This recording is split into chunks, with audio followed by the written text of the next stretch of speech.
not good enough, failure, lazy, procrastinator. Yeah, so I'm the youngest in my family. My mom's family's really close. She's one of 7, and each one of them had 2.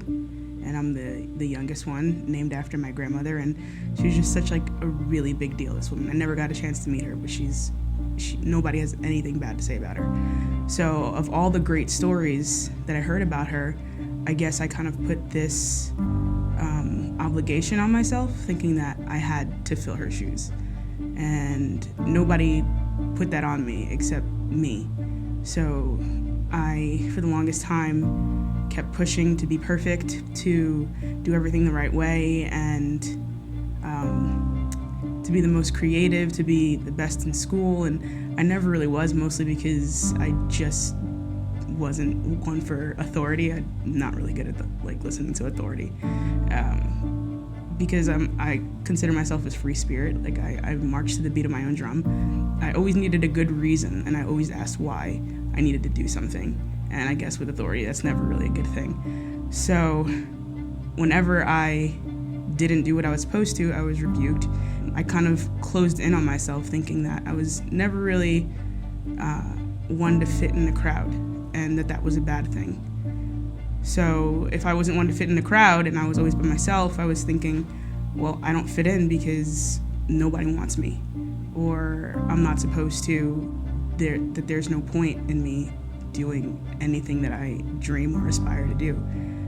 Somebody else could do it better because I wasn't good enough to do it.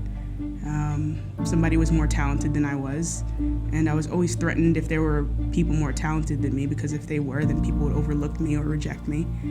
And it was always a difficult thing for me to accept that there's only one version of me.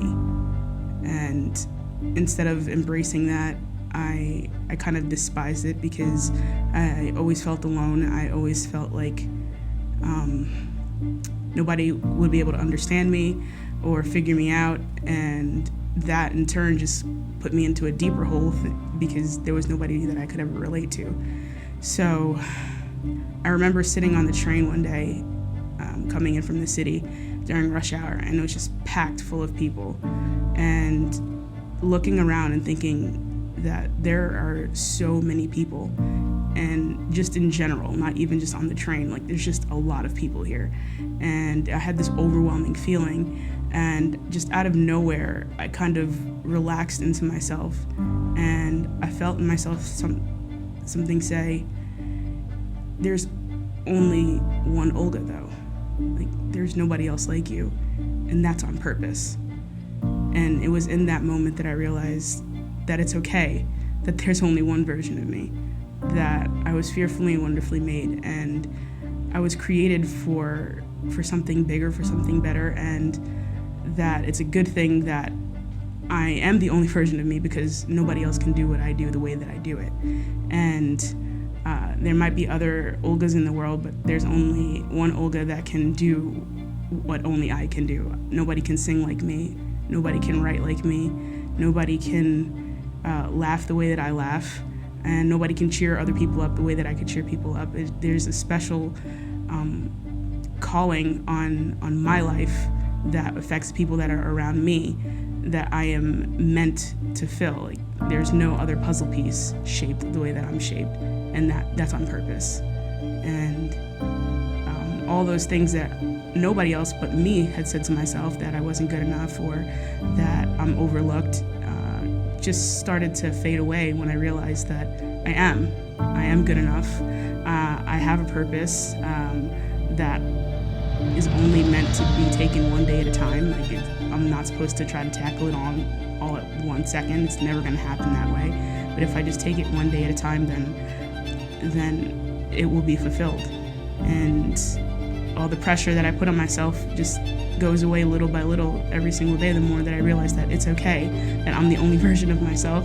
Because if I can find worth in myself, if I can love myself and be okay with myself, then it's that much easier for everyone else. And that my only expectation when it comes to me is to accept me for who I am and to love me for who I am, and realize that I'm worthy to be loved. And if I can love myself, then I'm the best person to start with.